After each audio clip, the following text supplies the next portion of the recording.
अस्सलाम वालेकुम। आज हम देखेंगे एवरेज एटॉमिक मास। इसी का एक और name that is fractional atomic mass. Fractional atomic mass. और इसी का ही एक और name that is atomic weight. इसका मतलब ये हुआ हमारे पास average atomic mass, fractional atomic mass और एटॉमिक वेट। ये तीनों के तीनों जो है हमारे पास सेम ही टर्म्स है। एवरेज एटॉमिक मास का मतलब 35.5, ये हमने एक एवरेज ली। Second one is 1.008, 2.18। अब आप देखेंगे मैंने 3 डिजिट्स लिखे हैं। ये सारे के सारे क्या है, पॉइंट्स में है, फ्रैक्शंस में है, इसलिए हम इसको फ्रैक्शनल एटॉमिक मास का नाम देते हैं। और ये हमने एवरेज ली हुई है एटॉमिक मासेस की, इसलिए हमने एवरेज एटॉमिक मास का नाम दिया। और एटॉमिक वेट की हम लोग एवरेज लेंगे, इसलिए हमने atomic weight, average atomic mass और फ्रैक्शनल एटॉमिक मास का हमने नाम दे दिया। और ये वाली टर्म जो है वो हम लोग एटम्स के मास के लिए भी यूज करते हैं और एलिमेंट के मास के लिए भी हम लोग यूज करते हैं। अब हम देखते हैं इसकी definition. Average atomic mass actually हमारे पास होता क्या है? Weighted average, weighted average of the masses, weighted average of the masses of an element's isotope, elements isotope। तो ये हमारे पास एक्चुअली एवरेज होती है जो हम लोग वेट करते हैं मैसेज की। और किसके मैसेज की? जो हमारे पास आइसोटोप्स होते हैं उनके एलिमेंट्स की। ये एक्चुअली हमारे पास एलिमेंट्स के आइसोटोप की मैसेज की क्या होती है? एवरेज होती है। जिसे हम लोग क्या नाम देते हैं? एवरेज एटॉमिक मास का एवरेज की वजह से हमने नाम दिया। फ्रैक्शन में होती है, पॉइंट्स में, शारिये में फ्रैक्शनल एटॉमिक मास से नाम दे दिया। और वेटेड एवरेज की वजह से हमने क्या नाम दे दिया? एटॉमिक वेट का जो है हमने नाम दे दिया। अब हम बात करते हैं कि जो एवरेज एटॉमिक मास है वो किस चीज पर डिपेंड करता है? Dependence of average atomic mass. Average atomic मास दो चीजों पर डिपेंड करता है। First one is number of possible isotopes, कि हमारे पास आइसोटोप्स की जो तादाद है एलिमेंट्स की वो कितनी है। Second one is a very important, that is a relative, यहां जिसे हमने एक और नाम दिया था नेचुरल अबंडेंस का। रिलेटिव और नेचुरल अबंडेंस ऑफ आइसोटोप्स, इन दोनों पर जो है वो डिपेंड करती है। अब हम बात करते हैं डिटर्मिनेशन की, कि हम लोग एवरेज एटॉमिक मास को कैसे मालूम कर सकते हैं। एवरेज एटॉमिक मास को मालूम करने के लिए दो चीजें हमें चाहिए। First one is isotopic mass. First one is isotopic mass, मतलब क्या? आइसोटोप्स का मास चाहिए हमें।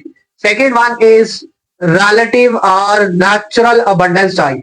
ये दो चीजें हमारे पास हो तो हम लोग एवरेज एटॉमिक मास जो है वो इसे मालूम कर पाएंगे। सो अभी हम देखते हैं इसके examples. So examples of average atomic मास।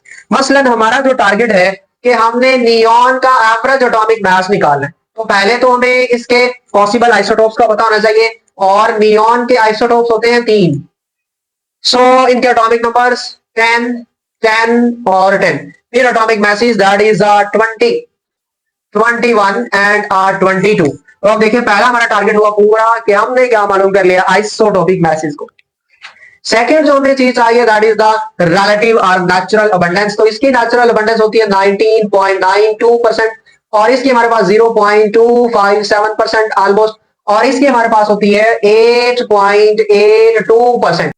फिर हमने फार्मूला अप्लाई करना that is the average atomic मास। इसका हमने फार्मूला अप्लाई करना है। सिंपल आपने करना है क्या? जो आपके पास आइसोटोपिक मास है उसे हमने मल्टीप्लाई करना है रिलेटिव अबंडेंस के साथ।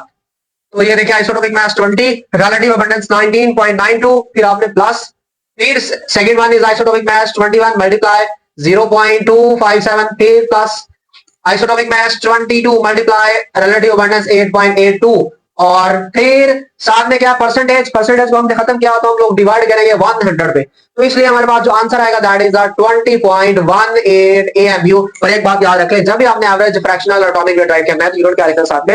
एटॉमिक मास यूनिट जो है वो आपने राइट करना है। इसी तरीके से हमारे पास एक और एग्जांपल है। फॉर एग्जांपल हमारा टारगेट है कैलोरीन, हम इसका एवरेज एटॉमिक मास मालूम करना चाहते हैं। तो पहले हमने नंबर ऑफ पॉसिबल आइसोटोप्स इसके राइट करने हैं और उनका आइसोटोपिक मास। तो ये हमारे पास आइसोटोप्स एक हमारे पास 35 होता है और दूसरा 37। सो पहला टारगेट हुआ हमारा कंप्लीट, हमने आइसोटोपिक मास जो मालूम कर ले। हमने सेकंड में इनकी नेचुरल अबंडेंस जो है वो राइट कर ली। इसकी होती है 75.53% और इसकी 24.47%। तो आपने वही फार्मूला लगाना है कि एवरेज एटॉमिक मास, एवरेज एटॉमिक मास किसके बराबर होगा? आइसोटोपिक मास कितना है? 35 multiply relative abundance 75.53 plus isotopic mass कितना 37 मल्टीप्लाइड बाय रिलेटिव अबंडेंस कितनी है 24.47% मल्टीप्लाइड बाय 100, तो जो हमारे पास आंसर आएगा that is almost 35.5 AMU atomic mass unit इसका क्या होगा यूनिट होगा। सो इस तरीके से हम लोग average atomic mass, fractional atomic मास, एटॉमिक वेट जो वो किसी भी एलिमेंट का इजीली फाइंड आउट कर सकते हैं। और इससे नेक्स्ट लेक्चर में हम लोग देखेंगे combustion analysis. So stay connected your खूबसूरत सा और अपना चैनल इल डॉट।